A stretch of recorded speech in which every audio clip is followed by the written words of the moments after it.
gotta say, I love your music. Yeah, I do too. You know, it makes me happy.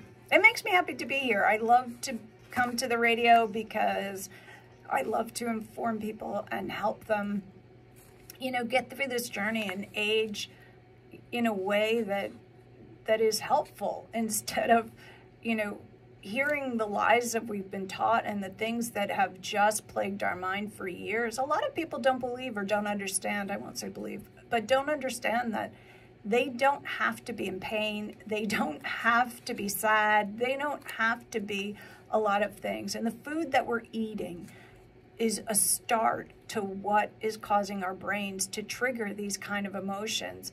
And, you know, come into the store, just talk to me. You don't have to buy anything. I mean, I'm not that kind.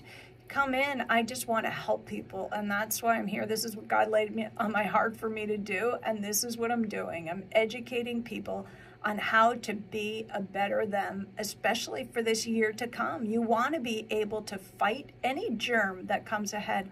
A lot of times what I get frustrated with in the store is that people wait until they get sick. And then they come in the store and they go, oh, I have this and I have that and I have this and I have that. And I think, you're like, thank you for sharing. Yeah, well, that too. Oh, yeah. Some get very graphic and I go, oh, my goodness, I do not need the visual about that. But they come in the store and they're already sick. And I think, Q family, you need to understand, we need to get our bodies in pristine shape. Meaning, you know, you need good vitamins in there, you need some exercise, you need to drink your water, you need to do those things so that good probiotic, because when the germ comes, you don't even want to know it's there. You know, you have good gut microbiome, which actually we're going to learn a whole section in school, so I'll have a lot of good stuff to talk about on the gut. But they refer to the gut as the second brain now because it's so important in our immune system and fighting what's coming at us. So before we panic and hear these, you know, terrible, oh, the flu is coming and oh, this is coming. If you have your immune system in check and you're building up your body now and you're making sure that you're healthy, you know, as healthy as you could be, a lot of times those germs are going to come to you and you're not even going to know they were there because your body is going to fight them. So don't let your body get depleted in such a way. That's why exercise is important because it moves that blood through the body. It moves the oxygen to the brain. Little bit, like I talked about in the first segment, you know, I do tiny little bit of exercise. I think I started with, you know, 15 minutes and maybe now I'm up to 20. So I'm trying to get to 30, but it's not easy when you've been away from it or you've never done it before. So try and find something where you could start moving each day and start making some choices that are valuable to you. Like get rid of one thing. If it's, you know, whatever that thing is that's haunting you or plaguing you, just give it up. And I was talking about Osteens and the vegetables, so I decided I'm going to just eat good vegetables. And they had beautiful vegetables there. I mean, the peppers were enormous, and these carrots, I've never seen anything like them before, and the onions were delicious. I had to walk past the cinnamon buns, which I did admit I put in my bag, but I won't be doing that anymore. Because for me, I only need a bite of something. So if I have a bite of that thing, then the craving goes away. And that's, you know, your brain is looking for those things. So now I have to fill my brain with other things like the carrots and the onions and the peppers. And they had beautiful potatoes there too. So according to an article in Virtua Health, foods high in carbohydrates, fat, sugar, and artificial sweeteners trigger the serotonin and the dopamine in your brains, which are the feel-good hormones, no different than drug addiction or alcoholism. So those same hormones are triggering when you have foods high in fat, high in carbs, high in sugar, high in salt. That's why we're not craving, you know, I don't know, the ice cream. You're craving what that means. You're not craving the big steak. You're craving what that big steak is going to do to your brain. You don't crave the chip. You crave what the result of eating that chip is going to do to your brain. So there are people, and food addiction is a real thing. I had to study it in one of my classes. I had to write a whole, research paper on it because it's a real thing. People that are addicted to food. And when I first heard this, I just couldn't even believe this either. I'm like, addicted to food? No, how does that happen? But it's the same thing, that when your brain responds and reacts to food the way a drug addict would react to a drug. So you go out and you search for that item, you search for, the ice cream, you search for the different things because your brain needs that fix. So look at how you're eating a little bit differently. Now, some of the ways you could overcome these food addictions, according to Virtue Health, is to detox your body from them. And I talked last week about detoxing my body from the Diet Coke. That's what I had to do. I had to stop drinking the Diet Coke. I went cold turkey, and it wasn't easy for 2 weeks. My body felt it. But after that, I felt great, and it's been, 15 years now, and I haven't had another soda.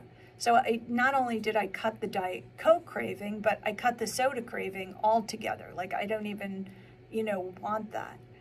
Also, changing your eating behaviors, the times you eat, how you eat. One of my eating behaviors that I have to change is that when I'm preparing the food, because I come home from work, it's 6 o'clock and I'm hungry.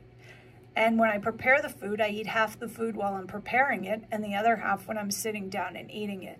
And that's really not a good habit to get into. So you want to make sure that you prepare the food and then you sit down and eat the food. And other things that you could do are track what you're eating. I don't particularly like this. This doesn't usually work for me, but some of you may be better at this than I am. To just kind of record and track what you're eating and what triggers you to want to eat or have that thing again, or you want that extra cookie, or you want the salt taste. And make alternatives. So we sell now this sorghum popcorn. It's not popcorn. I'm going to call it popped sorghum is what it really is. And sorghum is a grass, and it pops sort of, I think it looks kind of like a wheat plant, and it pops, and it tastes almost identical to popcorn. We have 3 different flavors in this store. One has ghee butter on it, and ghee butter is clarified butter, and one is rosemary and garlic, which I absolutely love, and the other is avocado oil. So 3 different types of sorghum that's popped, and it tastes delicious. Low in calories, high in nutrition. Many people are suffering from having that corn. Corn is indigestible to them. It's high in carbohydrates. What did we just learn about high in carbohydrate foods? They trigger your brain to want more of them. So when you're eating that popcorn and you're sitting there and you're having a bowl of that popcorn, you just want to keep eating the popcorn. You're at the movies, you're going to keep eating the popcorn, not because it's good. It is good, but because your brain is triggering it. And then you have the addictive additives and things like that that are put into those foods so that you constantly want to eat them. But I will tell you, I eat the sorghum all the time in the store, and I'm full after I eat it.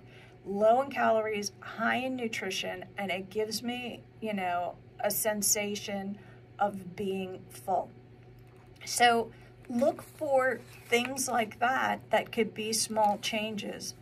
And on to talking more about just food in general. This comes also from the World Health Organization, is that an estimated 600 million people, this is worldwide now, almost 1 in every 10 people in the world fall ill after eating contaminated food. So 600 million people, 1 in every 10, will fall ill after eating contaminated food. And worldwide, 420,000 people die every year resulting in a loss of 33 million healthy life years. So in the population health arena, everything is about life years. The amount of years that were lost because something happened unexpectedly that shouldn't happen. So these people that have fallen to a bad food somewhere have lost 33 million life years. I mean, that's just sad. And this comes from bacteria, parasites, natural toxins in the food, heavy metals in the food. So taking your probiotic is another reason why, because your probiotic will build up good microbiome and support your gut health. And your gut is, you know, your saliva is your first sign of attack, and your mucus is the first sign of your immune system. You know, then your tonsils, and then it goes down and it gets into the gut, and that gut just wants to fight for you. Your intestines, your all want to fight that bacteria for you.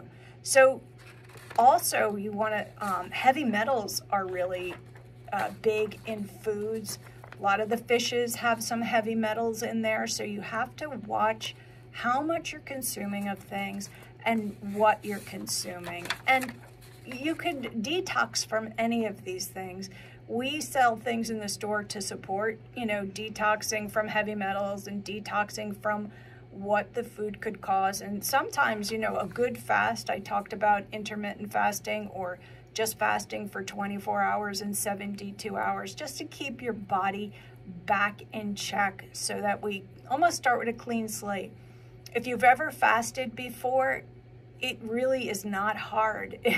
We think it is, but you drink water and you really feel good. I mean, your body feels good. It feels pristine after about 24 hours of not eating food. And then when you put that first bite of food in your mouth, you go to yourself like, why did I just eat that? It has no value. All of a sudden, this pristine body just doesn't want any of that. So those cravings that we have, sometimes we could just eliminate them just by a good fast. Just, you know, always talk to your doctor. I'm not a doctor. But these are things that have worked for me. These are things that have helped me. And I'm sharing, you know, my journey with you as we go through this and go through this year. So there's a lot of good things that you could do that do not take a lot of time, do not take a lot of energy, do not take a lot of money. And please give me a call at the store or send me an email or look up the videos on YouTube, Ageless Ways, Longer Days. And if you could like and subscribe to that, that would be awesome. I'd really appreciate it. So give me a call, Lake Nutrition Center, and we could talk about, you know, how these things are affecting you. But I hope that after today, you just move the body. Just move the body. You know, you don't need fancy weights either.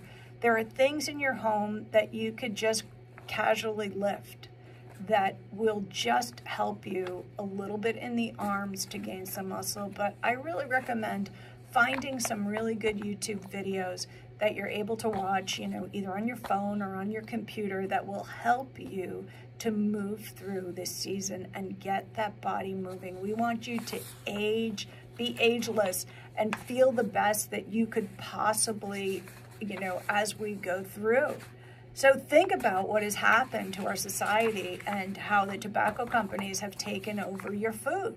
The next time you go to put a Kraft product, a General Foods product, or a Nabisco product in your mouth, remember who owns it. And sometimes it's that bit of information, like for me, I was saying before the break, it makes me angry. It makes me angry that somebody did this to us, that they specifically and strategically want us to be manipulated. And you know what? For me, it's like I'm not going to buy those things again, because I know where that's going and it's not going to take me down. It's why obesity is now surpassing smoking as a risk factor for cancer. So understand, this is not just about being thin and looking good. Not at all, not for me.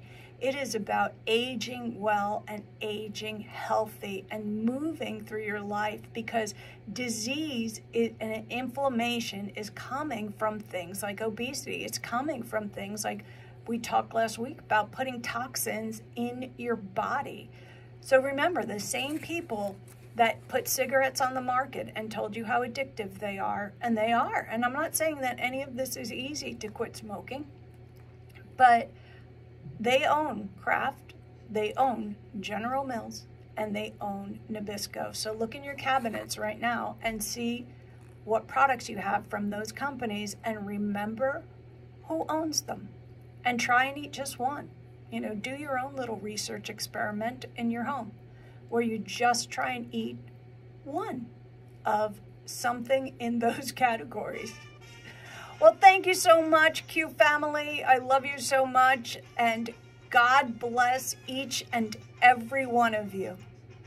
And we'll see you next week here on Healthy Aging with more wonderful ways. It'll be more upbeat next week. I'm sorry if I wasn't as upbeat this week, but I have to get the information out there.